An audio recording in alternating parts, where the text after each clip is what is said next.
हम किशोरी झा अहाँ सब गोटाके नमस्कार करै छी। आइ हम जितिया कोना की अछि एहि बेर 23 में ओ बताबऽ जा रहल छी, तऽ सुनू। और हमर चैनल अछि किशोरी झा मैथिल, तऽ ओकरा एक बेर सर्च करबै।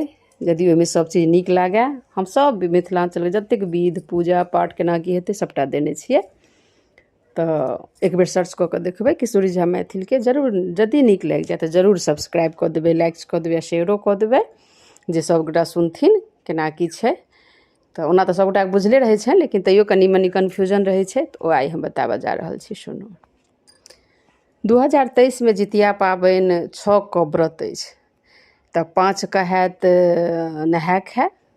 नहाय खाय माथासँ नहायल जाइ छै ओहि दिन। और ओहि दिन जितवाहनके झिमनीके पातपर से तेल खैर चढ़ायल जाइ छनि। तऽ चिल्हो सियारनीके सेहो और जितवाहनके सेहो 7टा पातपर जितवाहनके चढ़ायल जाइ छनि, 3टा पातपर चिल्हो सियारनीके चढ़ायल जाइ छनि तेल और खैर।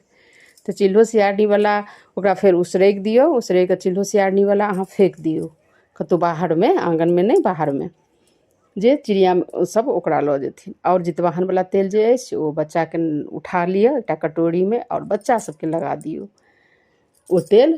अगर दूर अइ बच्चा तऽ ओकरा राखि लिअ, जहिया आयत तहिया अहाँ लगेबै। अगर पासमे अइ तऽ ओकरा लगा दियौ, तेल लगा दियौ। ओहि दिन मड़ुआ रोटी और माछ खायल जाइ छै, झिमनीके सब्जी बनै छै।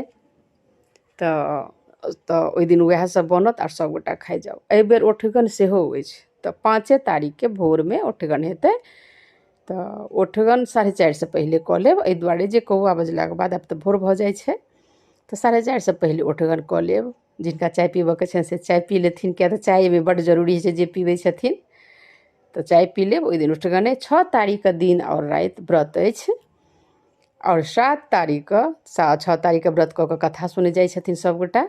जिनका डाली भरऽके छनि ओ डाली भरथिन, आर जिनका सबके नहि होइ छनि तऽ ओ सब कथा ओहिना सुनथिन। बहुतके तऽ जितवा डाली भराइ छै, ओहिमे बहुत रङ्गके पात होइ छै, टिकड़ी पिरुकिया जे होइ छै अपन, बच्चा सबके कपड़ा ओहिमे रखै छथिन। आर जितिया बनै छै बहुत जगह, सोनाके चाँदीके जिनका जे छनि तऽ ओहो डालीमे राखि कऽ ओकरा पूजा कयल जाइ छै। तखन फेर पहिरै छै, ओ संतानके लेल छै, बच्चेके नामपर। तऽ ओहि दिन कथा सुनि लिअ, पूजा पाठ भऽ गेल। निर्जल ओहि दिन रहऽ पड़ै छै। प्रात भेने एहि बेर 10:35 तक अछि जितिया। 10:35 बादे अहाँ दतमनि करबै, ब्रश करबै, वा जे करबै 10:35 बाद। तऽ नहेबै सुनेबै, तकर बाद फेर जितवाहनके अहाँ ओहि दिन फल चढ़ै छनि, खीरा चढ़ै छनि, प्रसादी मेनली एहिमे खीराके प्रसाद जरूर चढ़ै छनि। तऽ खीराके प्रसाद हैत, औंकड़ी होइ छै एहिमे केराउके। और जे प्रसाद दऽ सकियनि, मिठाइ दियनि, फल दियनि, जतेक दऽ सकियनि हुनका फेर प्रसाद चिल्हो सियारनीके सेहो और जितवाहनके सेहो। तऽ चिल्हो सियारनीवला ओहोपर औंकड़ी देबै, मिठाइ देबै, खीरा देबै, उसरगि कऽ ओ फेंक दियौ, जे फेर चिल्हो सियारनी या जे छथिन पशु पक्षी ओ सब पारण करथिन। और ओकर बाद अथीवला जे जितवाहनवला ओकरा हटा लिअ, हटा कऽ सबके प्रसाद ओ बाँटि दियौन। बच्चा छथि तऽ बहुत नीक बात, बच्चाके दियौन, नहि तऽ औंकड़ी लोक राखि दै छै अपना बच्चाके लेल, जहिया अएता हुनका दियौन। तऽ ओकर बाद 9:35 बाद फेर अपन पूजा पाठ कऽ कऽ पारण करू, भऽ गेलै।